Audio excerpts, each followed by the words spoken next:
ಜಗತ್ಪ್ರಸಿದ್ಧವಾದ ಕರ್ನಾಟಕದಲ್ಲಿರುವ ದೂದ್ಸಾಗರ್ ಜಲಪಾತ ಈಗ ರೌದ್ರ ರೂಪದಲ್ಲಿದೆ.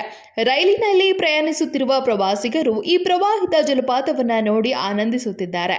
ಕೆಲವು ಪ್ರವಾಸಿಗರು ಜಲಪಾತದ ವಿಡಿಯೋ ತೆಗೆದು ಸಾಮಾಜಿಕ ಜಾಲತಾಣಗಳಲ್ಲಿ ವೈರಲ್ ಮಾಡ್ತಿದ್ದಾರೆ. ಈ ವೈರಲ್ ವಿಡಿಯೋಗಳನ್ನು ನೋಡಿ ಅನೇಕ ಪ್ರವಾಸಿಗರು ಜಲಪಾತವನ್ನು ನೇರವಾಗಿ ನೋಡಲು ಪ್ರಯತ್ನಿಸುತ್ತಿದ್ದಾರೆ. ಕೆಲವರು ರೈಲ್ವೆ ಹಳಿಗಳ ಮೂಲಕ ನಡೆದುಕೊಂಡು ಹೋಗುವ ಪ್ರಯತ್ನವೂ ಮಾಡ್ತಿದ್ದಾರೆ.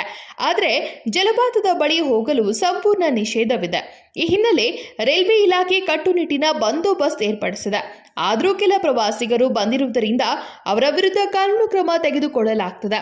ಇತ್ತೀಚೆಗಷ್ಟೇ ವಿವಿಧ ಭಾಗಗಳಿಂದ ಬಂದ 21 ಜನ ಪ್ರವಾಸಿಗರ ವಿರುದ್ಧ 1989ರ ರೈಲ್ವೆ ಕಾಯ್ದೆಯಡಿ 141 ಕಲಂ ಪ್ರಕರಣ ದಾಖಲಿಸಲಾಗಿದೆ. ಇದಲ್ಲದೆ ಮುಂದಿನ ದಿನಗಳಲ್ಲಿ ಕ್ಯಾಸಲ್ ರಾಕ್ ನಿಲ್ದಾಣದಿಂದ ಕೋಲಂ ನಿಲ್ದಾಣದ ನಡುವೆ ಬರುವ ಕರಂಜೋಳ್, ದೂದ್ಸಾಗರ್ ಹಾಗೂ ಸೊಲೋಲಿಂ ನಿಲ್ದಾಣಗಳಲ್ಲಿ ಯಾರಾದರೂ ಪ್ರವಾಸಿಗರು ಇಳಿದರೆ ಅವರ ಮೇಲೂ ಪ್ರಕರಣ ದಾಖಲಾಗುವುದು ಎಂದು ಅಧಿಕಾರಿಗಳು ಸ್ಪಷ್ಟಪಡಿಸಿದ್ದಾರೆ. ಈ ಕುರಿತು ಇತ್ತೀಚೆಗಷ್ಟೇ ಎಲ್ಲ ರೈಲ್ವೆ ಅಧಿಕಾರಿಗಳ ಸಭೆ ರಾಮನಗರ ವಿಶ್ರಾಂತಿ ಗೃಹದಲ್ಲಿ ನಡೆಯಿತು.